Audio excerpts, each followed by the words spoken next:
ሰላም እንዴት ናችሁ? ውድ የአርሰናል ደጋፊዎች ድምፅ ተከታታዮች በያላችሁበት ሰላማችሁ ይብዛ። በርካታ ስፖርታዊ ጥንክሮችን ወደ እናንተ ይዤ መጥቻለሁ። እስከ ፕሮግራማችን መጠናቂያ ድረስ አብራችሁን ቆዩ። አርሰናል የዊሊያም ሳሊባን ኮንትራት እንደሚያራዝም እርግጠኞች መሆናቸው ተነግሯል።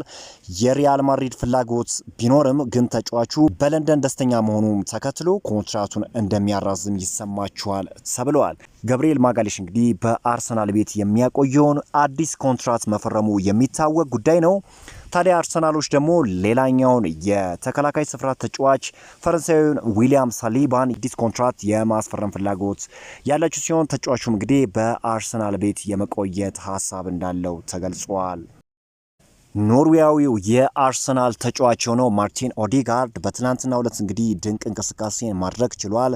ለሀገሩ ኖርዌይ እንግዲህ አንድ አሲስት ማድረግ የቻለ ሲሆን አንድ ትልቅ የጎል እድልን ፈጥሯል። እንግዲህ ጥሩ የሚባል እንቅስቃሴ ነው ማሳየት የቻለው 8.4 ሬቲንግንም ይዞ መውጣት ችሏል እና ይህ ተጫዋች ታዲያ ቀስ በቀስ ወደ አቋሙ እየተመለሰ ይገኛል። ጃኮብ ኪዌር እንግዲህ እንዲህ ሲል ነው የተናገረው። አንድ የምመክረው ነገር ቢሆን በማህበራዊ ሚዲያ ላይ በሚጻፈው ነገር አትረበሹ። እኔ ለአርሰናል 100% አቅሜን አውጥቼ እጫወታለሁ። ቋሚ 11 ውስጥ ባልገባ ችግር የለውም። እድል ከተሰጠኝ ለመፋለም ዝግጁ ነኝ ሲል ነው እንግዲህ የአርሰናል የመሃል ተከላካይ የሆነው ጃኮብ ኪዌር የተናገረው። ፖርቹጋላዊ ተጫዋች ራፋኤል ሊዮ ኤሲ ሚላንን የመልቀቅ ፍላጎት እንዳለው በይፋ አሳውቋል። የጣሊያኑ ክለብ ለእርሱ ቢያንስ 70 ሚሊዮን ዩሮ ይፈልጋል። እንደ ፔቲት ጎል ዘገባ ከሆነ አርሰናሎች በተጫዋቹ ላይ ስቲል ፍላጎት እንዳላቸው እየተገለጸ ይገኛል። በርካታ የክንፍ መስመር ተጫዋች አማራጮችን እየተመለከቱ ይገኛሉ።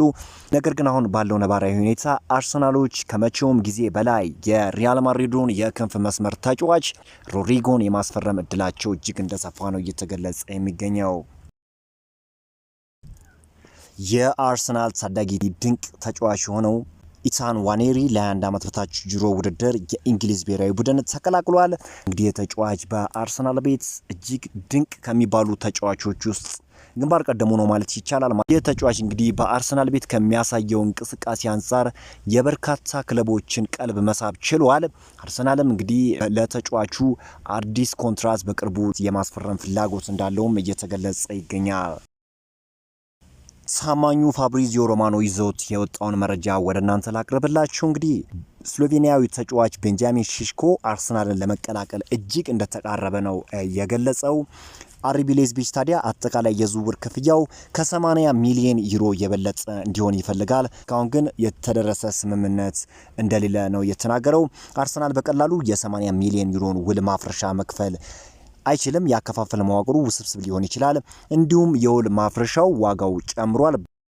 በዚህ ምክንያት ነው እንግዲህ በነጻነት የዋጋ ድርድር ውስጥ የገቡት። አንድሪ ቤርታ ሙሉ መረጃ ተሰጥቶታል። የዝውውር ዋጋው ከ80 እስከ 100 ሚሊዮን ዩሮ ይሆናል። ተጫዋቹ ታዲያ ለክለቡ ትልቅ አክብሮት አለው እና ስምምነት የመድረስ እድላቸውም እንግዲህ ሰፊ እንደሆነ ታማኙ ፋብሪዚዮ ሮማኖ እየዘገበ ይገኛል።